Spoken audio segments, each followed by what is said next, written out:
Tundu Antipas Lissu anarejeshwa mahabusu baada ya siku ya leo kufika mahakamani hapa Februari 9 mwaka 2026, na leo upande wa Jamhuri ulikuwa unajibu hoja za Tundu Lissu kuhusiana na pingamizi lake la kutaka shahidi namba 4 wa upande wa Jamhuri at least aonekane na upande wa majaji waweze kumtambua baadhi ya details, ingawa upande mwingine haonekani. Hata hivyo, upande wa Jamhuri ulitoa hoja zake za kuhakikisha shahidi huyu anaendelea kufichwa, na baada hapo Lissu alirejea mahakamani hapo na kuendelea kuuliza maswali ya ziada kuhusiana na hoja yake ya msingi kuhusiana na shahidi huyo kupata utambulisho kidogo kwa upande wa majaji. Hata hivyo, shauri hilo limeahirishwa mpaka Februari 11 mwaka 2026, na kuunganisha na mwanasheria wa Chadema akieleza zaidi. Na baada ya hapo tumeingia, serikali waliweza kujibu hoja zake wakionyesha kwamba yote ambao waliyafanya wao ni sahihi kabisa, mashahidi wao wanataka kuwaficha ni sawa kabisa, kwamba hawajakiuka sheria, kwamba mwenyekiti Tundu Lissu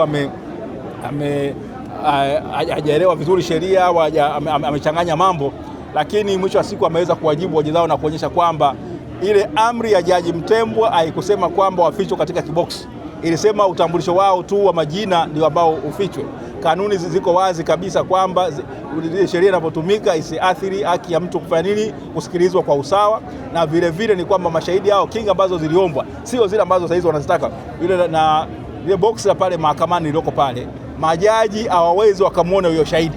Ni kweli kama yule mtu ambaye amelindwa na anatakiwa akae kwenye kiboksi, hatakiwi kuonekana na mshtakiwa na wao watu wengine ambao wanahudhuria mahakamani, ila majaji lazima wamuone. Sasa huyo mtu aonekane, kwa sababu kile kiboksi kiko usambamba kabisa na nini, na majaji hawawezi wakamuona ili kuweza kujua huyu mwenendo wake, jinsi anavyokaa pale mahakamani, kama ni mtu mkweli au ni mtu muongo. Kwa Kiingereza tunaita dimina. Sasa kama uweze kuelewa dimina ya shahidi, ni vigumu sana kuweza mwisho kwa jaji kuweza kufikia hitimisho kwamba je, alikuwa ni shahidi mkweli au alikuwa ni shahidi muongo. Sasa na vile vile kumekuwa na ubishano kuhusiana na tangazo la serikali iliyotangaza ile sheria ya uficho ya mwaka 2018. Serikali leo wamekuja na karatasi ambao wanasema kwamba hiyo ni uthibitisho kwamba sheria ilichapishwa. Mwenyekiti Tundu Lissu ameambisha, amesema kwamba sio kuchapishwa hivyo, na mawataka majaji kwenda na wao kufanya uchunguzi wao, utafiti wao, wasichukulie sheria kijuujuu tu, kama kunakuwa na hoja ya ubishanifu ambayo inabishaniwa kwamba kesi hiyo au sheria hiyo haikutungwa na kuchapishwa kwenye gazeti la serikali, basi ni jukumu la mahakama kuweza kujiridhisha kama ni kweli ilichapishwa katika gazeti la serikali.